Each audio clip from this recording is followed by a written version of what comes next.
And now, let us make our way to an eerie, windswept corner of Salem, Massachusetts, where stands the ghostly little home of old Nancy and her black cat, Satan. There, from out the strange and fearsome shadows that seem ever to hover within its single ancient room, she will entertain us with stories of forbidding mystery. Well, Satan, 160-year-old I be today. Yes, sir, 160. And this being a very special birthday, I'm going to share spine-tingling tales from the mind of our old friend, Alonzo Deen Cole, and his collection called The Witch's Tale. I've been telling these stories the past 100 of my birthdays, and they need to be told just so. No extra nows, ands, ors, or ers, or a director just might fly into a range like you've never seen. They must be read as written. We is too old to be changing the past. So let's them know-nothing neighbor boys in. They want to hear a story that will rile them up, and I'm all ready to tell them another one of our cheerful little tales. Hello, Nancy. Hello, Nancy. Hello, boys. Satan and me is having another birthday. 121 we be today. Yes, sir, 121. Almost 122. I espouse exchange for fear nice presents you brought. I can tell you one of my tales. Well, if you'd really like to, Nancy, but you know we don't bring you birthday presents just to get something in return. Oh, perish the thought. Wonder how long ye'd bring if ye didn't get no yarns in return. But me and Satan ain't the kind with accept something for nothing. No, sir, not ever in the 130 years since we was born. We was brought up right, always be polite, and tell the truth, and to not look at the value of the present, much as the spirit as it was sent. Course, the nicer the present is, we do feel like showing a bit more appreciation. I hope you like this present, Nancy. Oh, this one's fine. Come on, Satan, let's show our gratitude with a yarn that will give these young know-nothings nightmares for weeks. Now, Nancy. Nancy. Put out that candle. It's more cheerful in the dark. Now come up close into the fire and gaze into these embers while I tells you about a cheerful little town, New York City, where cheerful little houses stand on cheerful looking grounds. And in one of them houses, we're going to call on some cheerful looking people who find a cheerful looking box. Everything nice and cheerful at the start, and maybe it will stay that way.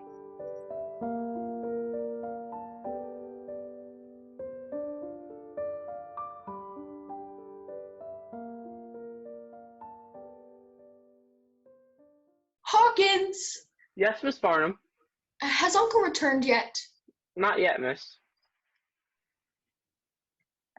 Is that you coming down the stairs, Miss Farnham? Yes, Anna. Do you want something? What should I do? Your uncle's lunch I can keep no longer. For the past half an hour it has been eating bad, and now it is ruined completely.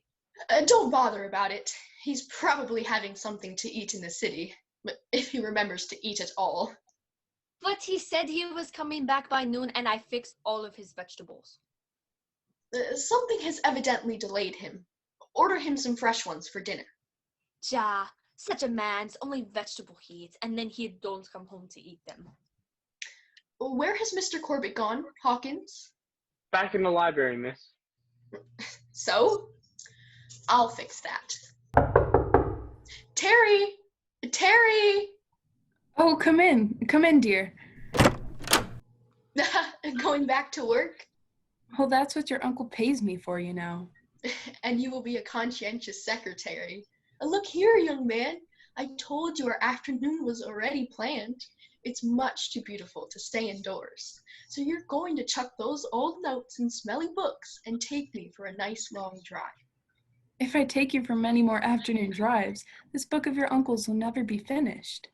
What if it isn't? And nobody will want to read anything so frightfully uninteresting anyway. Be careful. I shall probably be writing ponderous volumes of ancient things myself someday, and as a dutiful wife, you won't be allowed to skip a single syllable. I'll even dedicate them to you. What a frightful prospect!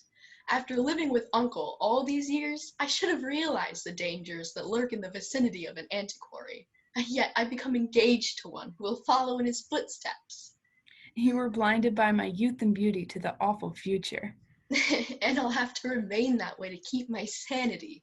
And now come on, get your hat. You can drive with one hand and we'll be romantic in the sunlight. I can't, honestly, dear. Just look at this desk. It's piled with work that must be done. And your uncle's been too kind to me. I can't let him down. I suppose you're right. It is important to him. And to me, too. You have no idea what I'm learning by association with him. Why, on folklore, he's the foremost authority of the age. In any library and museum he's collected of ancient customs would drive any student mad with envy. I know, but I've simply never become very interested in the things that to you and him seem so important. Don't look shocked, Terry. Why should I become excited? Because a lot of stupid savages believed in spells and magic and such preposterous things as vampires, for instance. These stupid savages, dear, were our ancestors, not very far removed. But why not just let the modern world forget they had such insane delusions instead of writing books about them and hunting everywhere for new evidence of their silly practices? Well, for one thing, they may not have been silly practices nor insane delusions. You don't mean you believe. No. Of course, your uncle and I are mainly interested from a historical standpoint, but we're both persuaded that behind every superstition there lies a grain of truth. Sometimes, by the harnessing of the very real forces, that grain has been cultivated to tremendous proportions. Those forces are what men call magic. But science says that... Science too readily denies, cannot explain. It cuts the knot, but leaves it still untied. If I thought there was any truth in some of those ancient ideas, it gives me the shivers. Don't worry. The only magic we have around here is the sort you practice, and by your uncanny charms, you've succeeded in getting the thoughts of a serious scholar entirely off his work. Then will you take me for a drive? Come on, but there'll be no romanticizing this evening, young lady. I'll have to wait until this desk after dinner to make up for lost time. It's your own fault if I take you away. You made me love you with your youth and beauty. Do you really love me, Claire? Uh-huh. I'm so happy, Terry. Let me go and come on. It's much more fun in the car, where you try to kiss me and watch the road at the same time. I won't do that. We'll find a parking place. Thank you, Hawkins. Thank you. Uncle! Oh, Terry. Terry, where are you? Excuse me, dear. Coming, Dr. Farnham. There goes my drive. Oh, here you are, Terry. My hat, Hawkins. No, not this package. It's precious. Terry, my dear, my boy, come back into the library. Let's wait till you see what I have in this package. Uncle Malcolm, why did you have to come home just at this moment? And now I'll never get him out of this house. Claire, my darling, what's the matter? I'd just been tempted from my path of duty for a drive. Good thing for you. Beautiful day. You work too much inside anyways. But wait till you see what I have in my package, Terry. We'll spend all afternoon on it. Oh, have you had your lunch yet, Uncle? Lunch? No. No time for trifles. You're going to take time. You never eat if I didn't stand over you. Really, Claire, darling. I'll have Anna get you something. No, only vegetables. Remind her. She's cooked here long enough to know you're another dietary George Bernard Shaw. And now show Terry what's in your package quick, for when I come back, he's going out with me. That girl, Terry, she just runs me. You know what you're getting into when you marry her. She runs me now. But she's right. I need lunch. You need air, Terry. But wait till you see what I have in my package. Where'd you get that? I thought it would make your eyes open. Lord, it's one of the most astonishing wood carvings I've ever seen. Isn't it perfect? The thing seems alive. Yes, I'm glad it isn't. It's positively repulsive. That's what the woman in the little curio shop I found it in said. She was glad to get rid of it. Isn't it marvelous? I got it for $20. Only $20. It's about 16th century, I should say. The work is too fine for an earlier period. Where'd it come from originally? They didn't know of the shop. They received it in mixed shipments of odds and ends from France. The woman in charge called it the man beast. Well, that's as fitting name as any, but it's different from most half-human, half-animal figures like the centaurs and satyrs. Why, it's man and beast at the same time. That's what fascinates me so. And have you ever seen such an expression of cruelty on the artist carved into the face? No, it's bestial, obscene. The image was probably used in devil worship, perhaps in connection with the Black Mass. Yes, undoubtedly a figure out of demonology. And you've noticed that the base is carved with Kabbalistic symbols. Oh, I noticed that at once. But aside from the pentagrams, I don't recognize any of them. Nor I. This is going to be our task, my boy, to find out their source and their meaning. It's been months since I had a real problem like this. Say, we'll have a splendid time. I thought you'd be delighted. The books I want are upstairs in my study. Come, son. Uncle, your lunch is ready. Not just a minute, my dear. I'm taking Terry. Not 1 second. You haven't eaten, and you mustn't keep Anna waiting. And you're not taking Terry anywhere. But my dear. No! Oh, these women. What's that you have in your hand? Claire, I must show you the most remarkable carving, a find. Here, hold it carefully. Don't drop it. The woman at the shop wanted to get rid of it. She said, Take it away! Claire? Take it away! Take it out of my hands, quick! Yes, dear, I have it. Darling, what's the matter? It seemed suddenly to move, as though it were alive, and I couldn't let it go. my dear. Put it away, out of my sight. It's the most evil, obscene thing I've ever looked at. Darling, what's come over you? Why, that's funny. What's the matter with you? There's something strange about this little figure to the touch. What do you mean? I've just carried it all the way from New York. It may be only when it's held in a certain way. Let me have it. If you take it like this with both hands, here and here, there's a slight resistance when you let it go. The wood seems soft. And there's a pulsation underneath. It's illusion. Crazy illusion. Put it down on the desk. Don't hold it anymore, Uncle. Put it down, please. Certainly, if you're gonna be so childish. My God, it doesn't want you to let go. Here, Terry. If I can read the symbols, we may be on the verge of a great discovery. Darling. Look, on the wall. That shadow. Shadow? I see what she means, sir. No light in this room should cast a shadow there. And it seems to be more than a shadow. It's so huge. Lifelike. As though it were something real. Half man, half beast.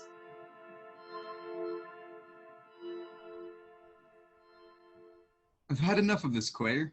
Once and for all, I am not going to let that image out of my possession, much less destroy it. This dinner's atrocious. Hawkins, salt. There's no flavor in anything tonight. Yes, sir. Here, sir. Then if you will insist on investigating it, Uncle, bring it down into the library and work with Terry. Don't stay up in your study, as you have all afternoon. Terry has his own work to do. And what does he know about Kabbalistic symbolism? Your uncle's right, dear, and I think you're making a mountain out of a molehill. Some trick of light undoubtedly caused that queer shadow. And some other trick imposed on our sense of touch. I suppose all three of us? Yes, dear. I think the novelty of its excessive ugliness imposed upon our imaginations. You thought you felt something strange, and by suggestion fostered the same illusion in your uncle and me. You'll agree that's a practical explanation, Doctor. Yes. I suppose you're right. Yet, this afternoon, you said that behind every superstition, there was an underlying truth. Someone wants to believe that little wooden demon had power and... Oh dear, you furnished your primary explanation. That rather rash remark of mine was fresh in your memory. That may have had something to do with it. You haven't noticed anything more strange about it, Uncle, since you took it upstairs? No, let's drop the subject. Oh, I can't make this food taste like anything. Anna, Miss Hoffman, bring me the cook, Hawkins. Mrs. Hoffman. Uncle? Da, I was coming. You was calling me, Doctor? Yes. What's the matter with your dinner? It's rotten. Rotten? The dinner? No, Anna. There's nothing the matter with it. You stay out of this. Uncle. These vegetables, they taste like hay. What do you expect from spinach and carrots? And this is what you always want. That'll be enough of your impertinence. Uncle Malcolm, you've never acted so... I'm running this.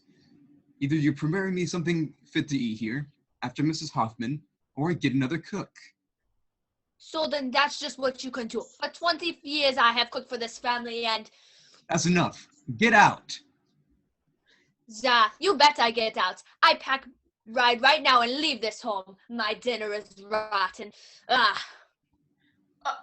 wait! Sit down. Dr. Farnham. If you two don't like the way I run things, you can get out too. Pay this woman, Claire, and get a good new cook tomorrow. Hawkins, can you prepare a steak? Steak, sir? Steak, rare.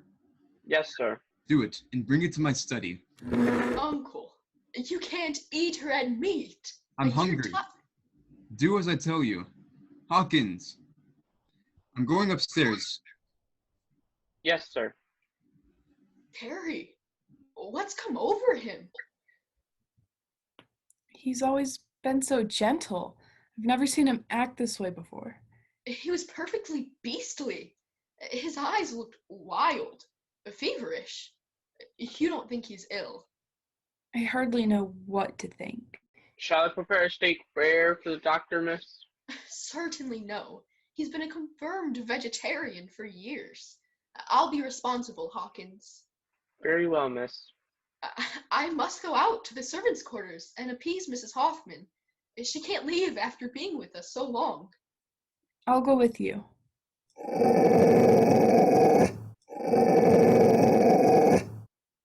What was that? It sounded like an animal. Oh, it was old Pete growling. The chauffeur probably left his kennel again, and he's making a complaint. It might have been a dog Pete size, but that growl seemed to come from upstairs. No question about that being Pete. Say, there's something the matter with him. Let's see. Come on. He's not tied. There he goes across the lawn towards the servants' quarters. That's not Pete. It's too big.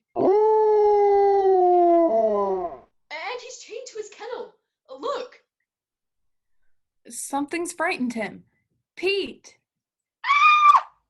Terry! Help! It's Anna! Something's happened. I'll see. You stay here. No! Don't leave me! Anna! Anna, we're coming! The door's open. Let me go alone. No!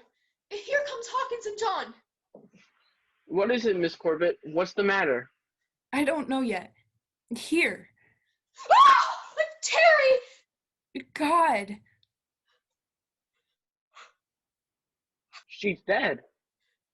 Her throat ripped open. Terry! I'm running across the lawn! It's the animal we saw before. It's like that image! Like a human beast!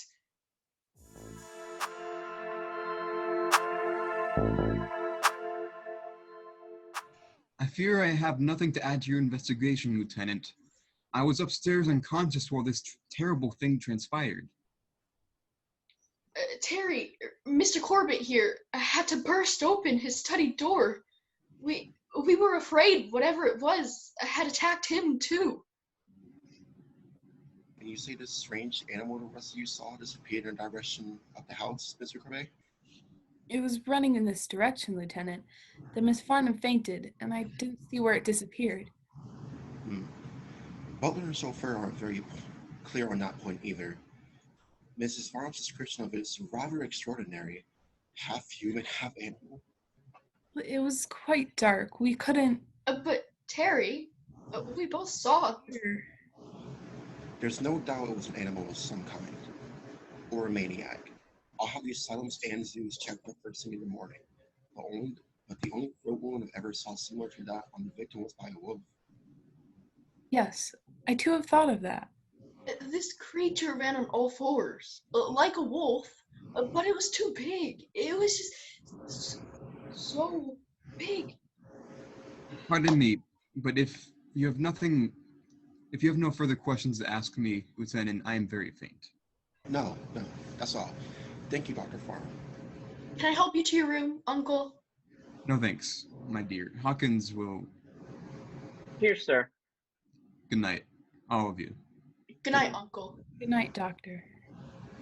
I guess there's nothing more to be done, unless you can think of anything further you have neglected to tell me due to natural excitement. Terry? There's nothing further, Lieutenant. Then we'll let the matter rest until morning. Lightning is hardly out to strike twice in the same place, but I am leaving one of my men on the grounds, however, for your protection.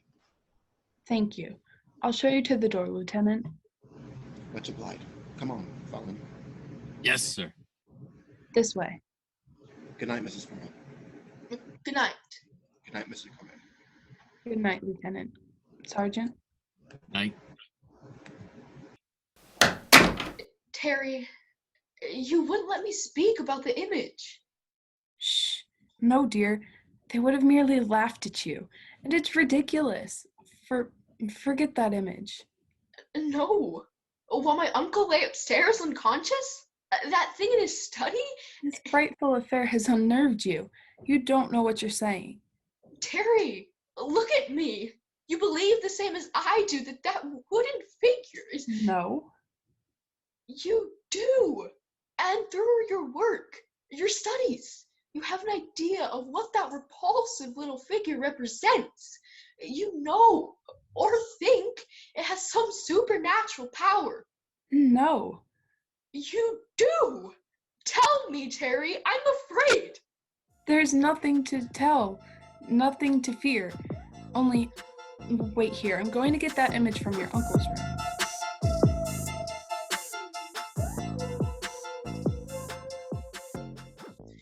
He wouldn't give it to you. I heard you talking. He's irritable, as he was at dinner. He's locked himself in his bedroom and won't let me in. And that thing is locked in with him. Yes. Let's go back downstairs, dear. I suppose we may as well. I went into his study while you were talking to him through his bedroom door. Terry, on the table where that little image had stood, there's a stain, like blood. Dear, your nerves are completely frayed by this horrible night. Won't you go to bed and get some rest? No, how could I? Let's go outside, into the air, and think. A walk around the grounds may do you good. Come on. The air smells fresh. It's good after. I'll leave the door open behind us. Hawkins has probably gone to bed. And there's a policeman standing over there that the lieutenant said he'd leave. The sight of anything so prosaic and 20th century looking as his brass buttons and nightstick should calm your fears about... It doesn't. Terry, we simply must find some way to get that thing out of Uncle's room. I'll manage it in the morning. But morning may be too late. That thing is wicked, evil. You fear it too and won't admit it to me. But you know as well as I that thing is death. I'll get it in the morning, dear. Destroy it, I promise you. There's nothing to fear tonight. The lieutenant was right when he said lightning never struck twice in the same place. Terry? Pete! That's the way he howled before when... Good God! The beast! The mad beast! And it's running towards that policeman. His back is turned. He can't see it. Officer! Officer! Behind you, man. Your gun, quick. Shoot. I see it. Ah! Terry! It's turned back! This way! It's after us. Run. It's coming too fast! Get behind me. Here. Your gun, man, for God's sake, shoot. Oh! He hit it. Stay where you are, out of the line of fire. He hit it again! It staggers! But it's only wounded.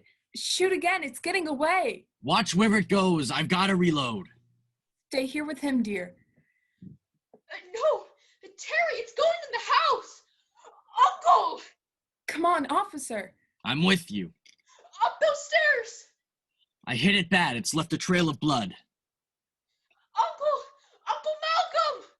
Gab, the blood drops lead to his room. And his door is open! Let me go first, miss. With the gun. Jeez! Ah! Dr. Farnham.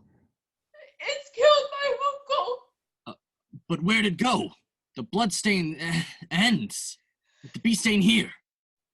Claire, darling, come away. No! Wait!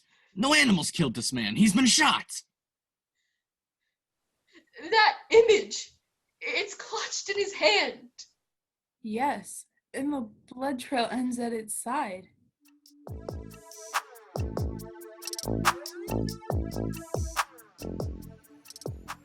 Terry, you know the explanation of this awful thing. You must tell me. Yes, you'll have to know now.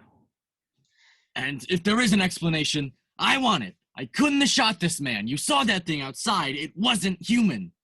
But the blood trail it left ends here. Yes, you shot this man. Then he wore a disguise, and that ain't here. Yes, it's still there. It's clutched in his hand. That image.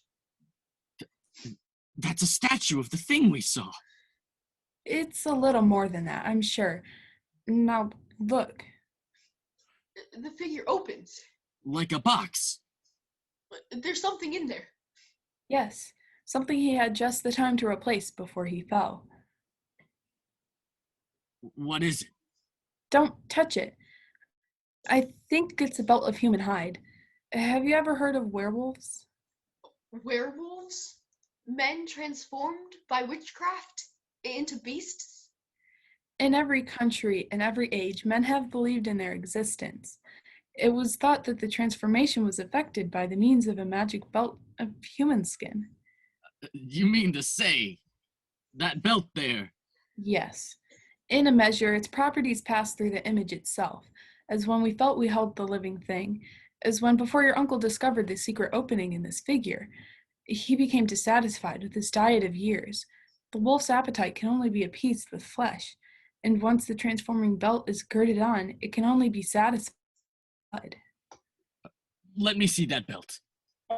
Oh, I didn't mean. I'll pick the box up. The belt fell out. No, I've got it. Claire, don't touch that belt. Why? I can't let it go. Don't touch it with your other hand, too. It completely... For God's sake, Claire! Jeez, she's changing! Keep away from her. She'd kill you now. I'll hold her from behind. I've got her.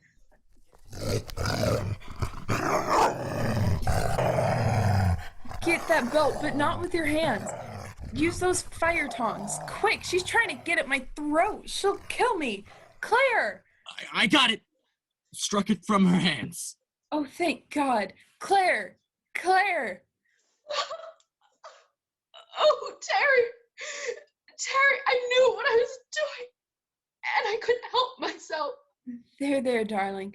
That's what happened to your uncle. Throw that thing in the fire. With the tongs, officer. Yes, sir. Look at the flames catch it.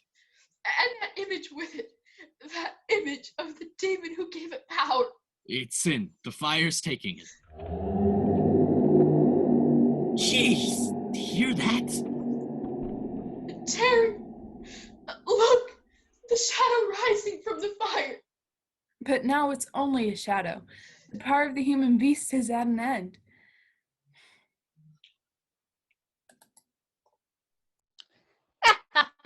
Moral of this yarn, that next time you young know-nothings buy yourself a belt to keep your pants up, you want to make sure it ain't made out of human hide and that it don't come in too fancy of a box.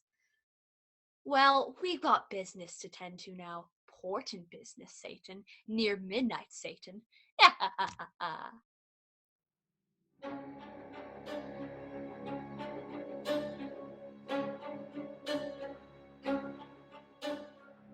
Since the first long-distant dawn of thought, man has peopled the night with terrors. Of the 1,000 shapes of fear his frightened eyes have seen in shadows, old Nancy and her black cat Satan have 1,000 tales to tell. And they should know whereof they speak, for they, so the credulous believe, are themselves allied with the powers of darkness.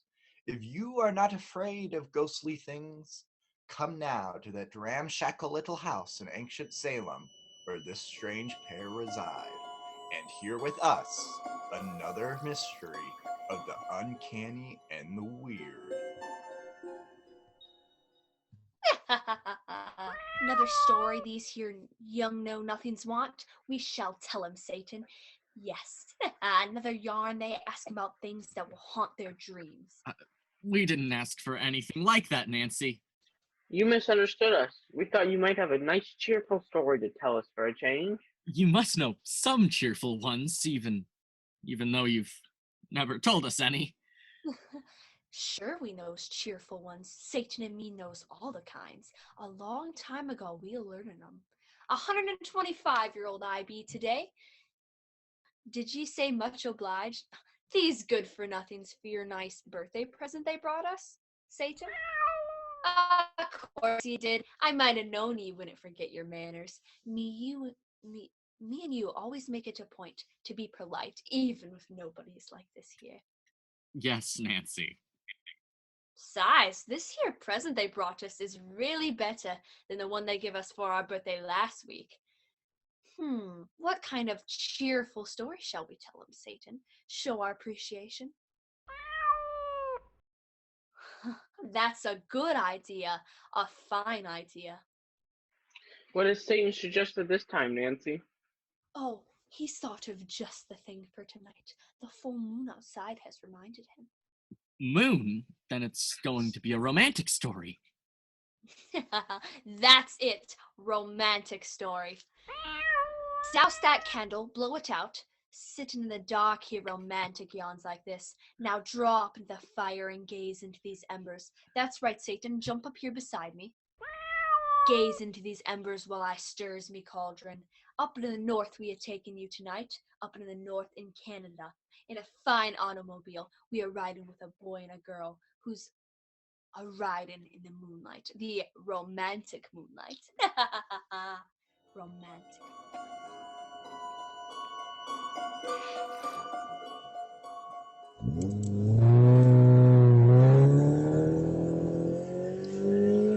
Dear, don't you think you better drive a little slower? And watch out for a marker? We may be on the wrong road again. I don't believe there can be any more wrong roads. Since we left Three Rivers, we must have tried everyone in Canada. We've certainly explored the province of Quebec thoroughly. I'll say, thanks to my genius for always turning left when I should turn right, and right when left is the proper direction. But it's been fun. I've never driven all night before. It must be nearly dawn. The rooster will start to crow at any minute now. Don't you think you'd better lie back in the seat and have a cat nap? If we ever do find Claude's chateau, you'll be too tired to see it. I'm not sleepy. Much. Besides, as long as we have to be out like this, it would be a shame to nap and waste what's left of this gorgeously romantic moonlight. Romantic moonlight. I'm surprised by you, an old married woman, becoming romantic. A matron of a month. It's been a wonderful month, hasn't it, sweetheart? Now, keep both hands on that wheel. Oh, look, dear, we are on the right road. There's the big yellow barn the man told you to watch for. At last. Then if the fellow knew what he was talking about, Claude's chateau's only a mile from here. We'll make that mile and nothing flat.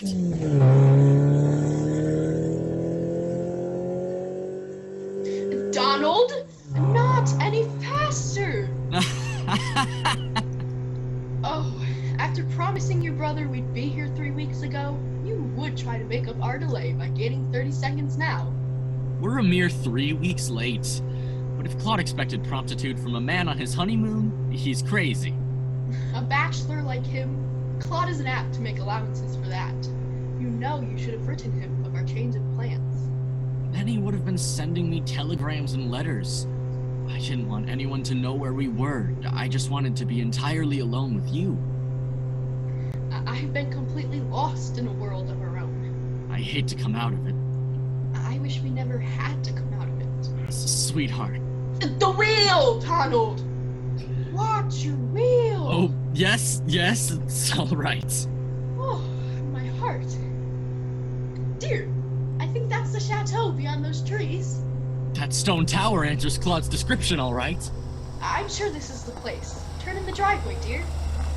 Every window in the house is dark, of course, and this is a fine hour to be arriving anywhere. Nevertheless, we're arriving right now. At last. Sit still. I'll try and wake someone up. Donald, stop! You'll wake up everyone for miles around. Get out and ring the doorbell. All right. You want to stay in the car? No, I'm stiff from sitting so long. Dear, there's someone who isn't in bed and asleep. Over there among those trees. Or do I just see shadows? No, that's a man, and... Is that a woman with him? Can't make out. Might be another man wearing a long overcoat or robe of some kind. Say, this fading moonlight and the shadows of those trees play funny tricks. Donald, does it seem to you that those people are floating over the ground instead of walking? Yes, funny. Oh, Lord. We're both so tired we're beginning to see things. Hey, hello back there. Is this Claude Graham's place? Well, yes, hello. Dear, it's Claude. Wait here. Donald, dear, don't leave me. I haven't seen him for over a year. Come with me. No, not back there among those trees. Why? I don't know. Besides, he's coming here to us. What's he doing prowling around out here at this hour of night? Or the morning? Whoever it was with him has gone back into the woods. Darling, look at Claude's face in the moonlight. He must have been ill. He's white as... And his eyes. They gleam like a cat's. There's something about him. I don't want him to come close. My brother? No. Come away, Donald. Come away. Don't let him come near me. Agnes? Agnes? Claude, what's the matter with you? Keep him away from me. Don't let him touch me. Agnes! Claude! Claude! Ah! Let her go! Are you mad? Take your hands from her, or I'll... Ah! Donald! Claude, you've knocked him down! Donald! Donald! Don't touch me! No! No, let me go! Let me go! Lord!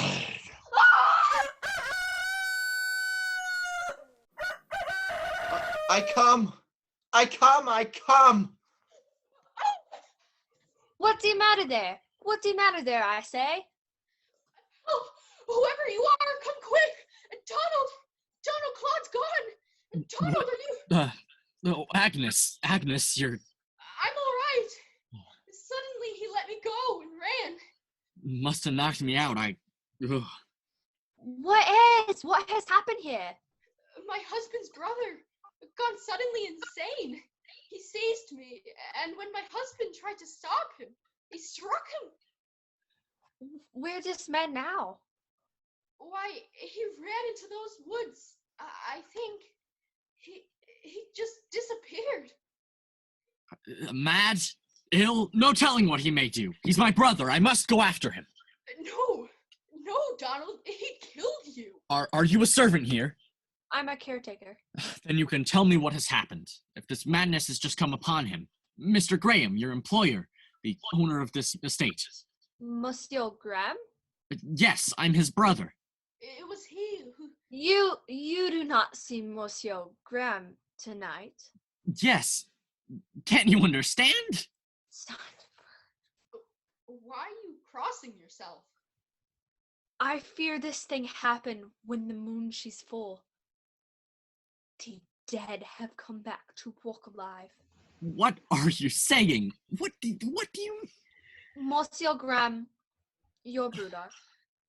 2 weeks ago, he died.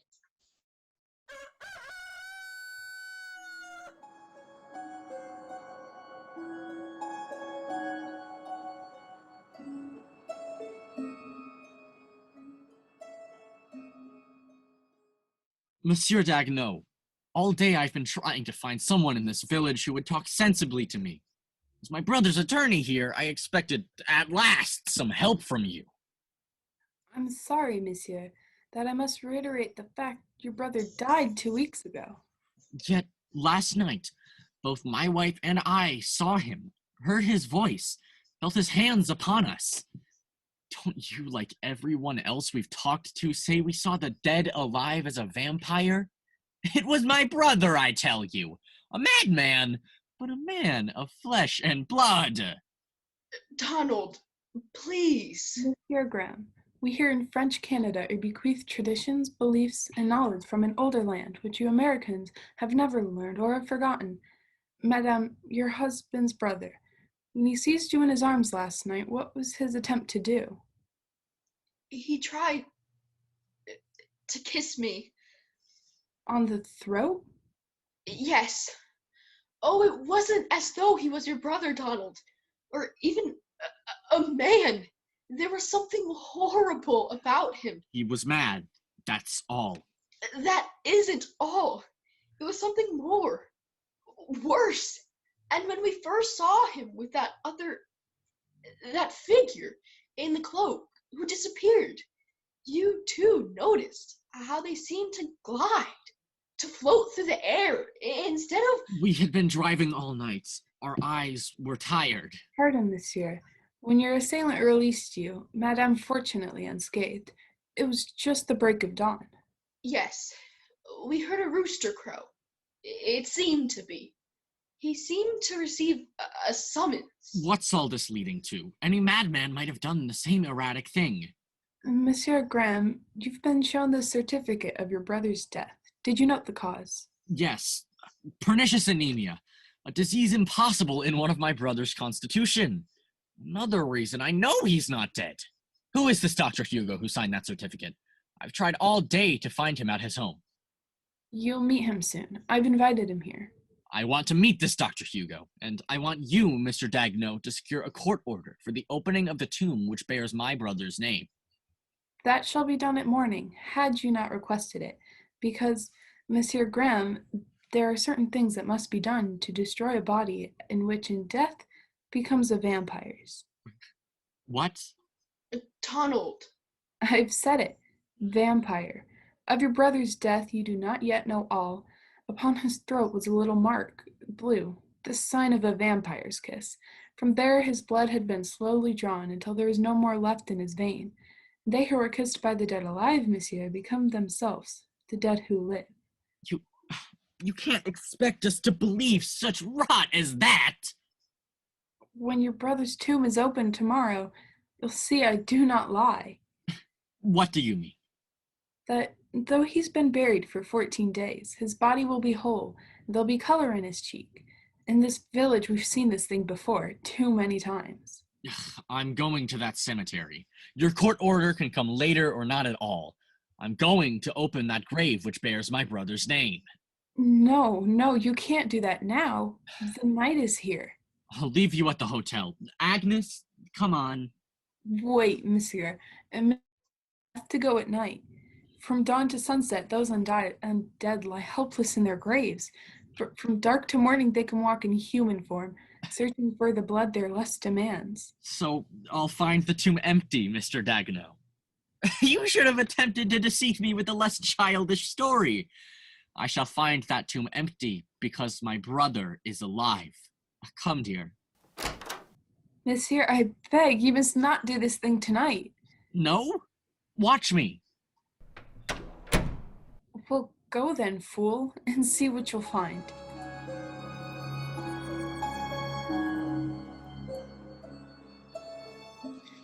How fortunate we met so opportunely as you're leaving our good friend Dagnose, Monsieur Graham. As a physician, my experience among cemeteries cannot fail to exceed your own. And, while I do not approve of your intention, I feel it is my duty to assist. That's very good of you, Dr. Hugo.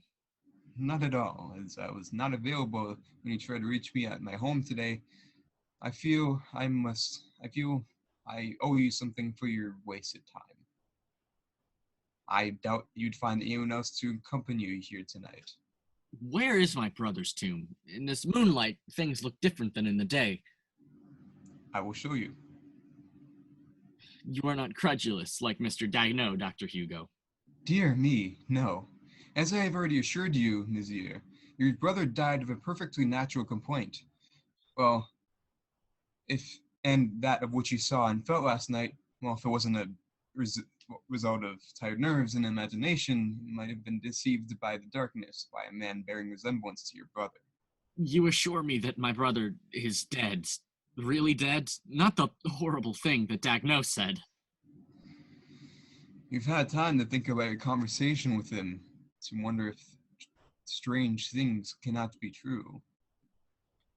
He seemed to believe it so thoroughly. It did make an impression, I guess. Oh, it's these graves all about, the shadowy moonlight.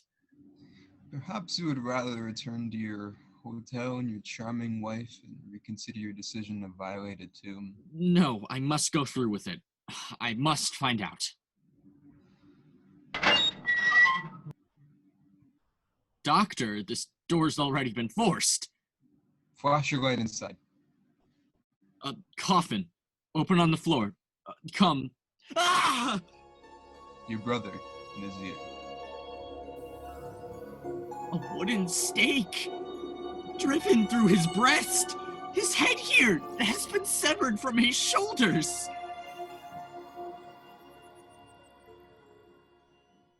Who could have done that thing? Who could have done it? Who can say? Graves have been thus violated before in this village. Monsieur Dagnot's views were shared by many here, and by the sharpened stake and severed head, they believe the vampire is destroyed. It was too horrible, hideous. But My brother. But now you know that he is dead. But was he dead last night? He died 2 weeks ago. Had he not been such a haste to reveal the tomb, I would have been glad to point out the natural proofs of disillusion. How can you talk like that? Like a ghoul? Forgive me, doctor. Your profession has made you careless of death, and you've been very kind. Here's my hotel. Good night. Let me accompany you to your to your room. You've had a shock, the nature of which your little wife should not suspect. No, she mustn't know. My presence at the meeting tomorrow may enable you to dissemble better, and permit me to hold the door. Thank you. Wait! Yes? In the shadow of those trees, up in the street, that shrouded figure. It's like the one who disappeared into the woods last night. At Claude's place. You're beginning to believe, with a violation of this tomb, that your brother died of a vampire's kiss? In that case, the menace would still be at large, of course. I don't know what to believe. It's rather a shame to shatter such a growing faith in the marvelous, but as your shrouded figure emerges more fully from the shadows, I recognize him as a village character. I can see him more plainly now. He's... An old man, a monk. No, that monastic habit he wears is purely an affectation. In the distance, it does look like a shroud. But come, I'm still holding the door for you. Excuse me, I'm sorry.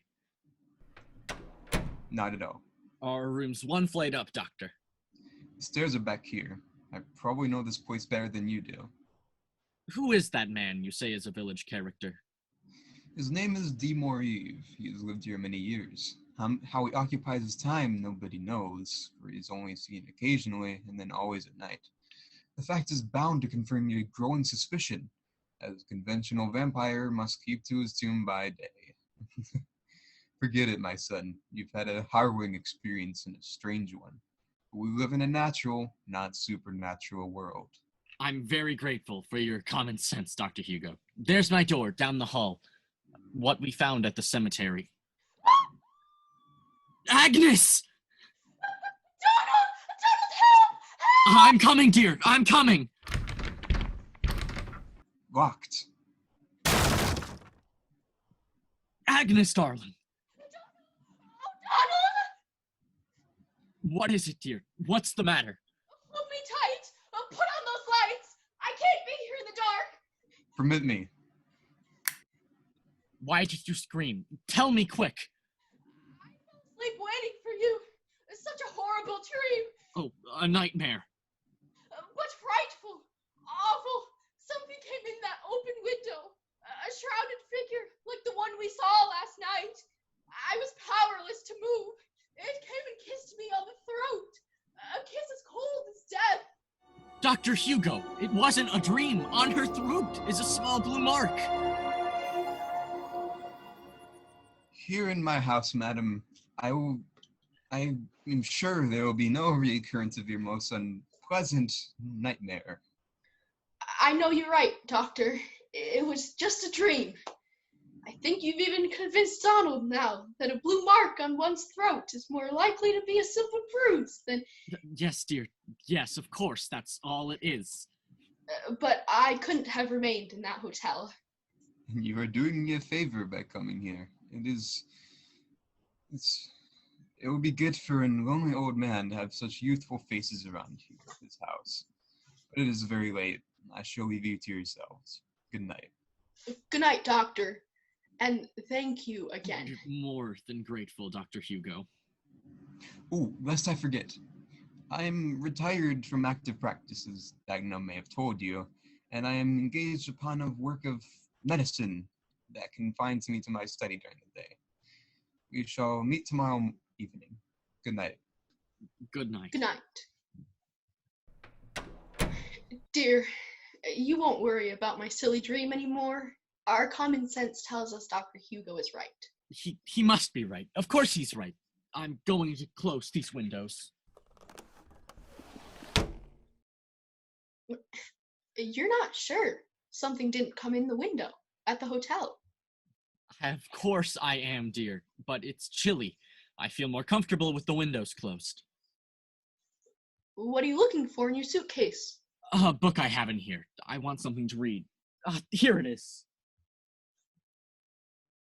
What else are you taking out? Nothing, dear. Go to bed. It's your revolver. Why are you putting that in your pocket? Merely because it's a dangerous thing to leave in a suitcase. You are afraid. You've been fibbing to me to kill my fear. No, what could I be afraid of? Vampires? Dead creatures out of folklore who live by sucking blood from human veins? It's too preposterous, too awful. Such things they couldn't be. No, they couldn't. Donald, that face at the window! Your pistol! Here, Quick! It's going away! let me get this window up. It's gone to the side where I can't see. There! It's going down the wall! Donald! It's the thing in the shroud! No, that's the habit of a monk. It's disappeared around the house. I'm going after him. Donald! Donald, come back! Bullets can't harm the dead alive! Come back, Donald! Come back! Don't leave me! I'm afraid! Ah! Donald! It's me! Keep away! Keep away! Donald!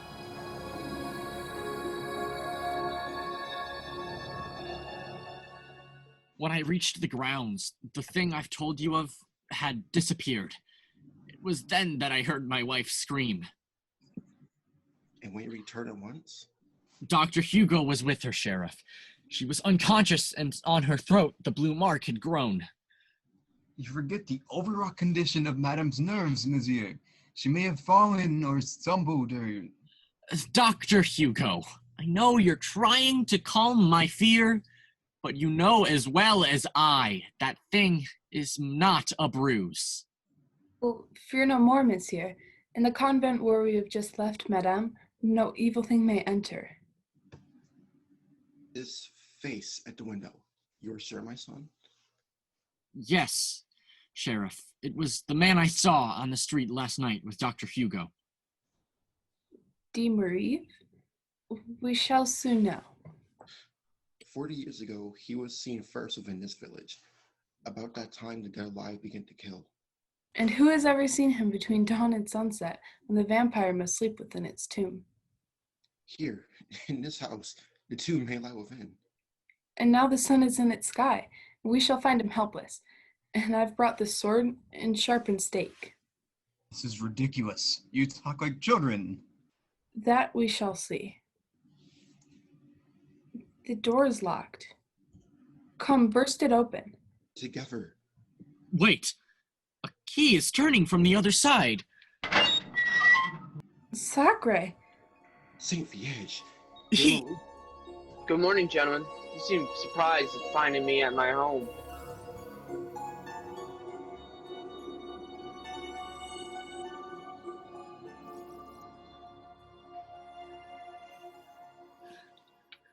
It was good of you gentlemen to humor me in my desire to tell my story here in Dr. Hugo's house. Now that you are here, proceed. Yes, your explanation. Very well, Monsieur Graham. To begin, it was I who last night appeared outside your window. I knew it. Wait, had you allowed me then to give the warning, which was my purpose, madam, your wife would have been spared a second frightful terror. You came to warn.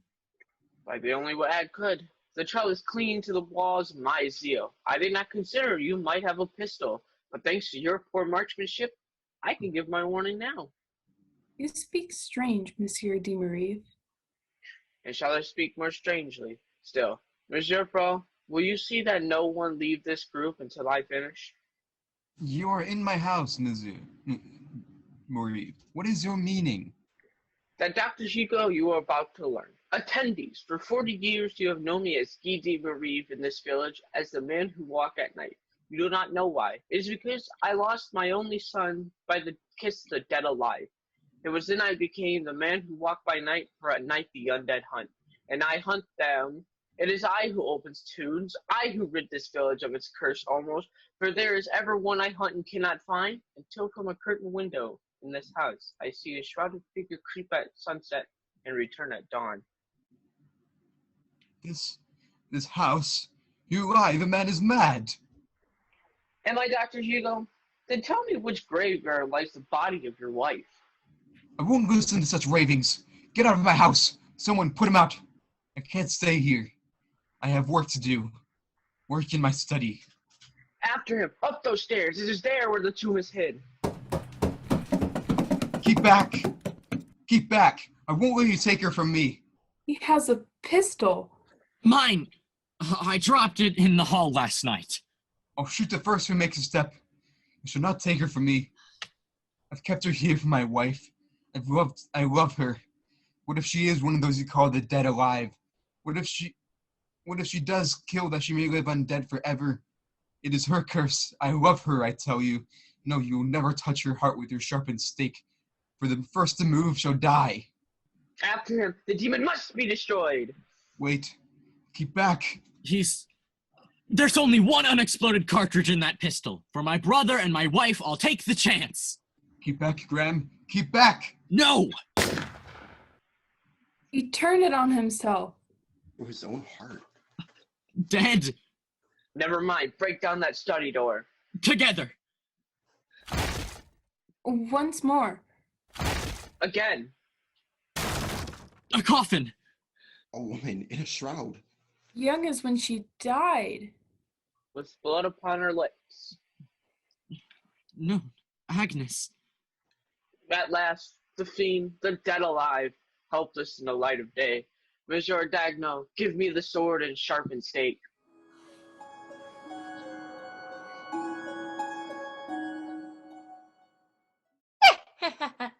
That's the end of our romantic story. You'll have to go home now. Pleasant dreams.